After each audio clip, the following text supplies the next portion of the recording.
Cuando hablamos de bullying, hablamos de una forma de maltrato que se da principalmente entre niños, niñas y adolescentes, donde se involucran distintos actores como víctimas, agresores y espectadores. Equipo ABA Antibullying Argentina es una asociación civil que trabaja para detener el fenómeno del bullying que atenta contra la integridad física y moral de tantos alumnos en distintas escuelas de nuestro país. Candelaria Irasusta es cofundadora del equipo ABA y tiene la deferencia de atendernos en esta tarde de sábado. Candelaria, muy buenas tardes. Juan Carlos Raggi te saluda. ¿Cómo estás? Buenas tardes, Juan Carlos, ¿cómo estás? Gracias por el espacio. No, gracias a vos por atendernos, Candelaria. Bueno, Para arrancar esta entrevista quería preguntarte, sí. ¿qué tipos de bullying existen y dentro de qué Ujú, edades se suele concentrar este ujú. fenómeno? Bueno, como vos nombrabas un poco al principio, cuando hablamos de bullying es una conducta agresiva, sí, de intimidación de un estudiante a otro estudiante, el que convierte en su víctima habitual, que tiene características especiales, ¿no? Por eso lo diferenciamos de los conflictos normales. Una de las características es la cronicidad, o sea, esto a diferencia de los conflictos que son ocasionales se da a lo largo del tiempo, puede pasar muchas veces en el día, meses o años, ¿no? Semanas o años. También es intencional, a diferencia de los conflictos que son ocasionales, y está basado en el desbalance de poder.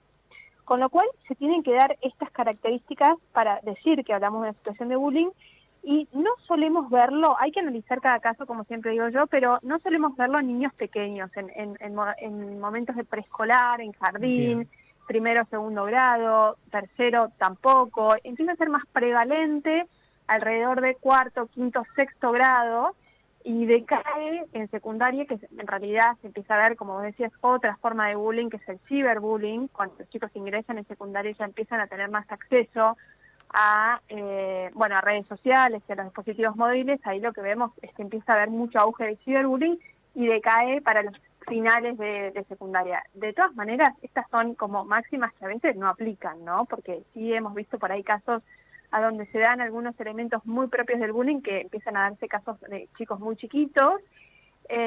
Entonces hay que analizar puntualmente cada caso, pero lo que más importa más allá de la edad es determinar los criterios, ¿no? O sea, cuando hay un caso de bullying, ¿por qué? ¿No? Y se dan, como vos decías, diferentes tipos, que a veces lo que solemos decir es como identificar rápidamente la agresión con algo físico, es decir, con poder verlo. Un chico que dice que lo golpearon, que le sacaron las pertenencias, le rompieron la mochila, pero después existen otras formas de violencia, que por ahí son las que los adultos también naturalizamos más, que es la violencia verbal y la violencia social. Nosotros cuando damos capacitaciones tratamos de poner mucho foco en esto, ¿no? Porque es como que, bueno, si lo burlan no es tan grave, o si lo dejan de lado no es tan grave, y estos sí pueden constituir formas de acoso que generan como mucho daño y muchas consecuencias a nivel emocional y psicológico de la persona que lo sufre, ¿no? Pero es la que por ahí más fácilmente terminamos de normalizar nosotros los adultos. Hola, Candelaria. Cristian te Sí, saluda. ¿Cómo estás? sí, bien, bien. Mira, pensaba que el maltrato escolar es algo quizás tan viejo Mm, como las propias escuelas. Sin embargo, mm, en la década del 70, según lo que veía, se lo bautizó con el nombre sí, de bullying. Y en nuestro mm, país no hace tantos años que se lo conoce con este término. mm, El hecho de haberle asignado un nombre a esta práctica mm, desagradable, ¿fue un indicio de que mm, se trataba de una problemática en la cual valía la pena profundizar? mm. Bueno, está muy buena tu pregunta, porque esto un poco responde a por qué en los últimos años empezamos a poner tanto foco en este problema que no es un problema nuevo. O sea, ¿qué pasó en el medio, no? Porque como vos decís, o sea, esto es un problema que en el momento que se juntan un montón de chicos juntos, que comparten un espacio todos juntos, pues es muy propio de que dinámicas de intimidación y acoso pueden surgir. Lo que ocurrió es que este problema, que durante mucho tiempo fue como tomado como un problema de chicos y naturalizado y visto como que era algo que te hacía más fuerte y que de repente iba a pasar con el tiempo, las investigaciones lo que nos permitieron ver es que este problema tenía impacto en la salud mental, ¿sí? O sea, que esto de repente podía degenerar, producir trastornos como la depresión, la ansiedad.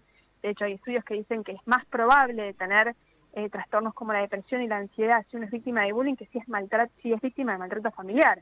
O sea, imagínate el impacto que tiene esto. Entonces, esto hizo sacar este problema de la esfera de cosas de chicos donde antes se encontraba y se empezaron a estudiar como todas las consecuencias y los efectos. De hecho, también, bueno, empezaron a ver cómo esto sistemáticamente a lo largo del tiempo podía también degenerar en ideación suicida, en conductas suicidas. Entonces empezaron a ver bueno, no, tenemos que darle más importancia a esto, de qué se trata, poner más luz sobre este fenómeno y también abordarlo, porque a diferencia de los conflictos normales que con el tiempo pueden ceder o que los chicos tienen más herramientas, este es un problema que no.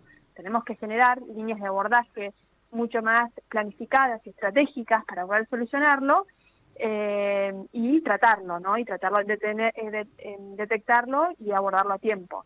Entonces ahí nos ayudó mucho lo que fue la investigación para empezar a ponerle nombre a este tema, que no es nuevo, y bueno, esto hizo que mundialmente y internacionalmente lo empezamos a conocer como bullying. Si bien la traducción es acoso escolar, internacionalmente por la comunidad científica, nos pusimos de acuerdo, digamos, y dijimos, bueno, no, este tema lo vamos a llamar de esta manera y lo vamos a empezar a abordar también de esta manera, ¿no? Muchos pueden pensar que el bullying es normal, que es un juego de chicos, pero lamentablemente existen casos en los cuales pueden desencadenarse consecuencias fatales, como fue el caso de Derek Hartman, este niño estadounidense que con 12 años se quitó la vida a raíz de un maltrato físico y verbal que estaba sufriendo. ¿Qué signos pueden manifestarse en un niño o en una niña que es víctima de bullying y que uno nunca sabe si en algún momento llegará a tomar una decisión tan drástica como la que tomó este chico? Sí, bueno, mira, nosotros a veces cuando damos capacitaciones a los docentes, intentamos tratar de explicarle qué es lo que vive una persona que es un chico que está siendo víctima de bullying, y le damos este ejemplo de la peor tortura china, ¿no? Que la peor tortura china es estar boca arriba y que una pequeña gota te caiga permanentemente en la frente, ¿sí? Que la verdad ahí lo complicado de esta situación, lo que vuelve loco, lo tortuoso, no tiene que ver tanto con la intensidad del estímulo, porque es una pequeña gota, sino con la cronicidad, ¿sí? Claro. Entonces acá para que entiendan del otro lado que a veces los docentes incluso dicen, pero ¿por qué este chico reacciona de esta manera? ¿Por qué está tan angustiado? Sí, lo que le pasa es bueno, no lo dejan jugar, o de repente le rompieron la mochila. Esto es una visión totalmente fuera de contexto. Porque un día te pasó eso, pero 2 horas antes te miraron y se burlaron de vos. Y el día anterior te pasó que te metieron la traba y te caíste enfrente de todos y te sintieron... Es crónico. ¿Sí? O sea, esto es todo el tiempo. Y lo que va generando, ¿no? Imagínate, si uno está atrapado en una situación donde hagas lo que hagas, te pasa todo el tiempo, es la sensación de indefensión. ¿Sí? De hecho, los chicos que llegan al consultorio lo que dicen es, nada, estoy en primer año y para que termine tengo que aguantar hasta quinto, ¿no? Es la filosofía del aguante, tengo que aguantar porque haga lo que haga, esto no va a detenerse. Entonces ahí donde surgen estas fantasías, estas ideas respecto a que la única manera de terminar con este problema es terminar con la vida. Entonces acá, por eso es tan importante el rol de los profesionales de la salud para revertir estas creencias donde hay otras maneras de terminar con el problema, ¿sí? O sea que terminar con la vida no es una manera de solucionar, o sea, hay otras alternativas, ¿sí? O sea, que este problema tiene solución. Lo que pasa es que muchas veces hay como mucha negligencia de parte del ambiente, ¿no? Pero estos en general son casos en donde un chico ya está hace mucho tiempo en este problema, donde se siente muy indefenso, donde en general también vemos que hay como algunos trastornos asociados, ya es un chico deprimido, es un chico que no encuentra respuestas en el ambiente. También son casos donde a veces vemos que esto se traspola a través de las redes sociales. O sea, yo lo que intento cuando hablo con los medios es también, si hay padres del otro lado, transmitir tranquilidad en el sentido de que cuando se llegan los casos graves no ocurre de un día para el otro, ¿sí? Sino que hay muchos pasos intermedios donde tenemos posibilidad de revertir y de intervenir, porque si no queda esta sensación como de un día para el otro sucedió, bueno, no es tan así, ¿no? Candelaria, buenas tardes. Mariela te saluda. Sí, Mariela, ¿cómo estás? Te escuchaba, ¿no? Y si bien empieza con un problema de chicos y en ese ambiente, es una gran responsabilidad de los adultos que estamos cerca el detectar, el estar alerta, ¿no? En el trato y en las conductas de los chicos, tanto los docentes como los papás. ¿Qué cosas deberían estar atentos, en qué cosas deberían ser alarmantes para que un papá, quizás el mismo nene por vergüenza no cuenta lo que le está pasando, ¿no? Claro. Mira, igual yo voy a eso, cuando me preguntan eso, que es una pregunta recurrente, y un paso antes que tiene que ver con que a veces los chicos sí, o muchas veces los chicos sí dicen, ¿sí? Y sí cuentan, y sí piden ayuda, Pero somos los adultos que pensamos que como lo dice un niño, entonces es un problema menor. Tendemos a desestimar, ¿no? Como, bueno, no es tan importante que se pelee con los amiguitos, con las amiguitas, que venga y que esté angustiado por... Bueno, es un tema menor, ¿no? Como que le pasa a los chicos, entonces es un tema que no merece tener la mirada y la importancia como si le pasara a un adulto. ¿Por qué le pasa a un niño, no?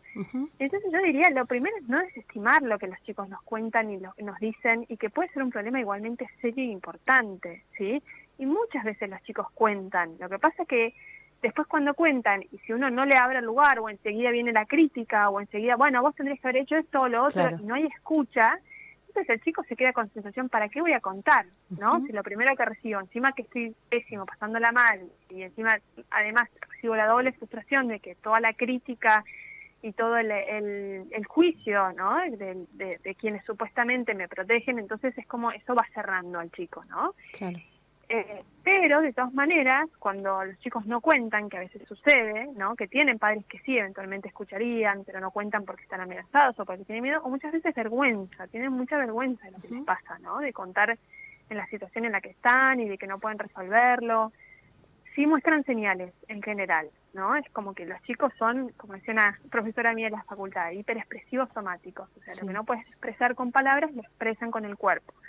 Entonces uno empieza a ver como cosas que decís, che, esto no lo observaba antes, ¿no? Como que no corresponde a su patrón habitual vincular o su patrón habitual respecto a sus hábitos diarios. Entonces vos ves que hay cambios, que pueden ser varios, ¿no? O sea, de repente no se junta con sus amigos, no le invita más, no quiere invitar a nadie, no quiere comer o come un montón. O sea, con los extremos siempre son como marcadores que algo está sucediendo, ¿sí? Esto sí, de repente baja mucho el rendimiento académico, hay algunos chicos que pasa todo al revés, que es como que lo suben porque sienten que la única manera de estar protegido es al lado de un docente, entonces tiene que subir el rendimiento académico para ser protegido de tal docente. Entonces cuando uno como papá observa como algo muy disruptivo, muy distinto en mi hijo, ahí es como para indagar un poco más, que puede ser indicios de este problema o de otro, ¿no?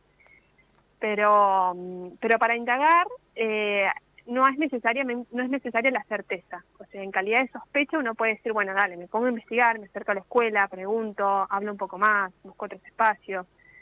Y uno en general llega a la respuesta, ¿no? O sea, no es un tema como que uno tiene que hacer un curso para saber qué está ocurriendo. En general, si uno se pone a mirar, a preguntar, a indagar, llega a que esto está sucediendo.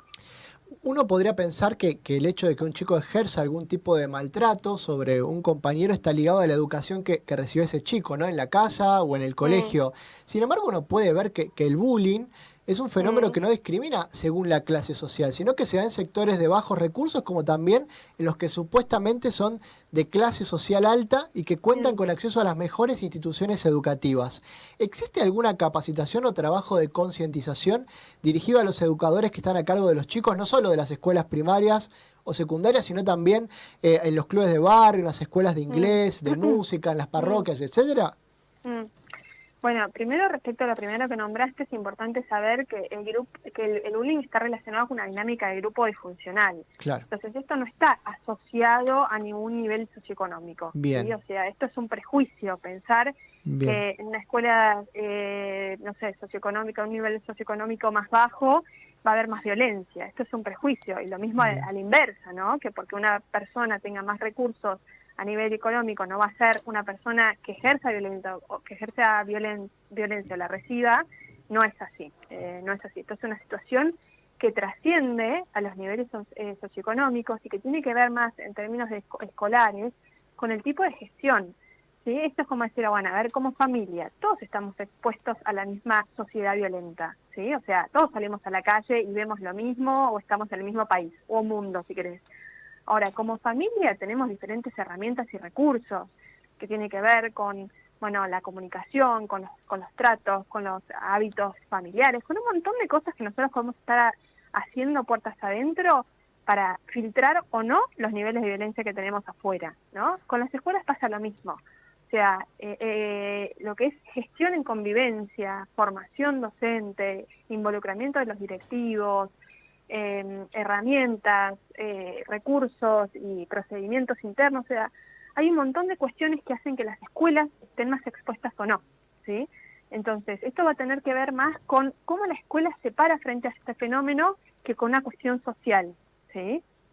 Bien. ¿Se entiende? Se entiende, perfecto, sí, se entiende. Y después vos me preguntabas, y que por supuesto que esto a veces trasciende los muros de la institución educativa y los chicos de repente, dejan la escuela, pero se juntan todos en el club, la dinámica va a ser la misma, ¿sí? O sea, se va a replicar la dinámica. De hecho, lo vemos en las redes sociales, no están en la escuela, pero sigue ocurriendo, y de hecho sabemos las investigaciones que hay un solapamiento, ¿no? O sea, en general, cuando hay un caso de bullying, termina en el ámbito físico, termina solapándose y replicándose en el ámbito virtual.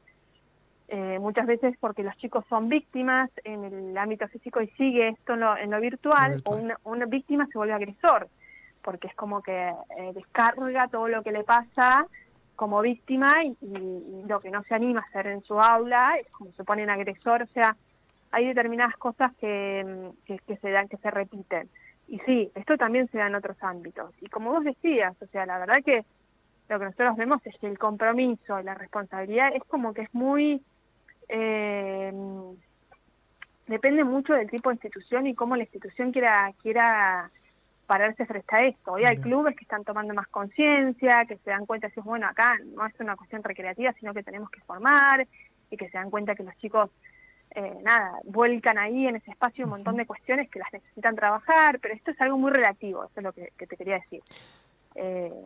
No hay un patrón que te podría decir, sí, o sea, los clubes o las iglesias o los espacios donde los niños a veces nuclean están yendo por esta línea, sino que es muy relativo de cómo cada institución lo quiera ir como encarando. Candelaria, te agradecemos muchísimo por esta entrevista y por este contacto con Yo Quiero Verte. Sí. Gracias por habernos iluminado en esta tarde de sábado con esta temática que esta semana ha sido noticia nacional e internacional. Y bueno, desde ya estaremos en contacto para ir difundiendo todas las cosas que se hagan desde el equipo de ABA. Bueno, muchísimas gracias. Es un tema súper complejo, profundo, así que espero que en un ratito por lo menos haya podido dejar algo, porque cada pregunta la verdad que te dan como miles de líneas para ir, pero bueno, aunque sea un poquito de luz, como decías vos. Buen fin de semana, Candelaria. Igualmente para ustedes, gracias. Pasaba Candelaria Irazusta, cofundadora del equipo ABA Anti-Bullying Argentina.